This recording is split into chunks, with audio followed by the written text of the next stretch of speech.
like one of the old area codes in the area. This is episode 213 of What's Up, Flobo. Of all the shows I do, this is the one where I get to chat about what I'm doing, what I'm working on. And before I continue, just gotta say, if you were a fan of the Boisterous Crew, if you were a member of the Boisterous Crew, you got early access or even additional access to what was going through last week.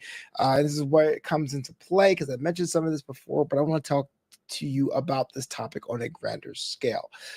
The past 6 days, I was in Dallas, Texas. In fact, last week, I did the show from my hotel room. I had just moved in, checked in, whatever.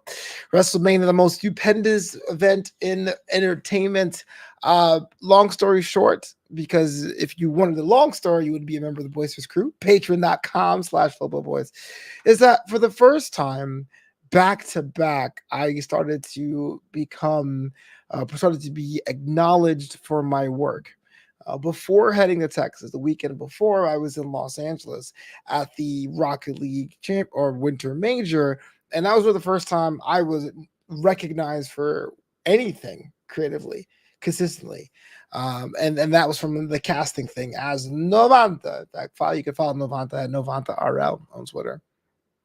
And going down to Texas and having stories or specific instances where I was recognized for working on podcasts was pretty cool.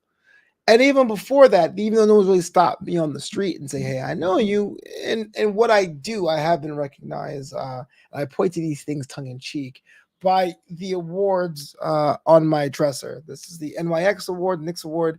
That was for the After Hours show, and this is the video award I got last year for the wrestling show, Draped in Gold. And I wondered what that means as a creative. There is that one side of us that goes, I just want to put my head down, nose to the grindstone, as it were, and just work. And there's other people that go, man, I really want them to like me. You like me. You really like me, which I'm sure anyone with half a passing interest in movies would tell you she didn't really say that.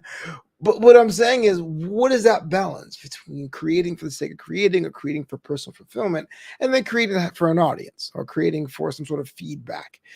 Maybe I'm a little bit biased here, but the art form that I practice mainly is comedy, and that gives you the feedback almost instantly. Either people laugh or they don't, or they're entertained or they don't.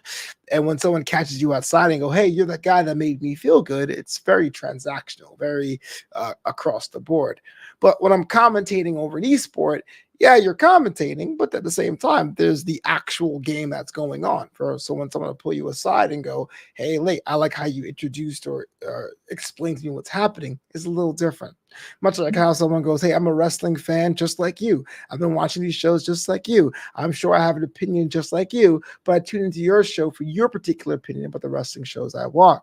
That is a whole different thing entirely, especially with wrestling, because whereas esports, to most of my outside friends, I'm not trying to diss esports, but to most of my outside friends, it seems a lot more niche. Whereas the wrestling thing, even though that is a niche on its own, I can tell you there's a lot more podcast content when it comes there compared to esports. Esports tends to be more of like streaming and let's plays and Q&As.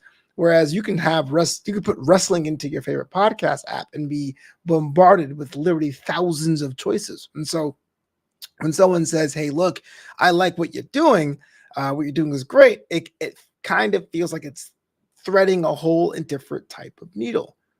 Do other creatives go through certain things like this?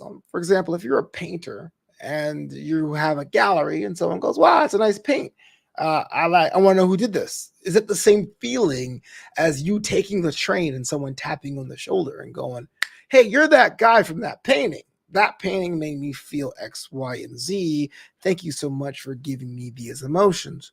And that's something I really wonder, because I don't necessarily do things just for the praise. I mean, that'd be weird, because again, there's so many digital entertainment options out there. A long time can go between praises.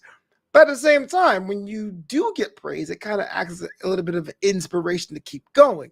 So it's kind of like a fuel, but not the fuel. But you kind of want to be seen, but then appreciated, but not appreciated. The whole thing's weird. I should probably have another. I should have another Patreon vlog just about that.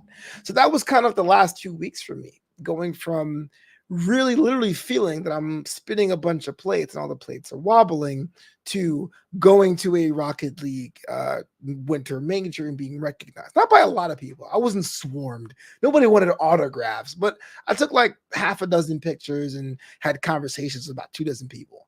At the Rocket League thing, or going out to WrestleMania and having our podcast, being able to interview wrestlers and have wrestlers come up to us and announcers come up to us and say, "Hey, look, if not your show you work on, but you personally is great," is one thing. And now, as I record this, in about 12 hours time, no, 24 hours time, I'll be heading over to the airport to hop on a plane to go to Alaska for my first ever comedy festival. Not ever? No, not ever. But first comedy festival definitely after the pandemic. And maybe I might get recognized there. What does recognition mean to you? This is what I need to know. That's the question I have. The question of the day is it a nice to have? Do you live on that? Do you survive by that?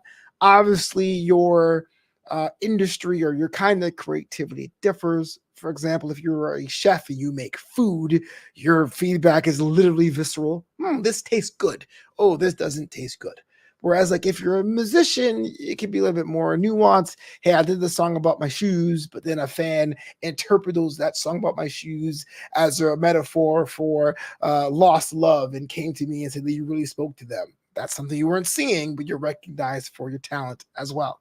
I'll say that too, because not my latest single, Money Shuffle, which is available now, but the one before that, Alone in the Club, was originally written to be a song that pokes fun at the pandemic in a very subversive way. But someone goes, "Hey, look, you're the guy that has that song about."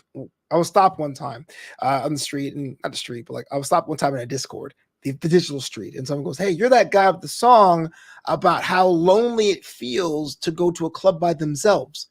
And I was like, I mean, yeah, that's in there, but I'm literally in the club before it opens. That it literally says that. But this person went on like, "No, man, sometimes you go out trying to find nightlife and there's things happening, but you just feel like you're not even there, even though you want to be there. So you have this fear of missing out from the club. When you're in the club, you're got a fear of being back home." And I said, "Brother, I just didn't want to say the words pandemic in a pandemic song, but I thank you. Thanks for coming up to me or DMing me on Discord. I feel appreciated that you do." Things in my mind. Let me know what you think about that in below. But as far as me, I'm good. I'm a little nervous about Alaska. I came back from Texas because that apparently COVID never existed in Texas. Feeling okay, not 100%, feeling all right. I'm going to Alaska now.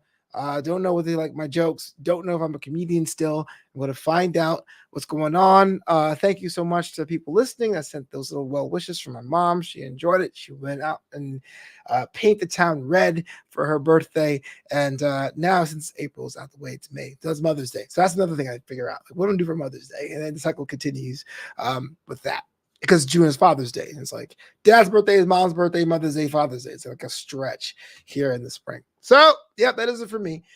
Probably next time you'll see me, I'll be back from my exploits in Alaska. I may do some bonus vlogs for the Patreon, patreon.com/Flobo. So that is it for me, man. Do something nice for yourself. Go out, take a walk. Definitely call your mother. And we'll see you next time on What's Up, Flobo?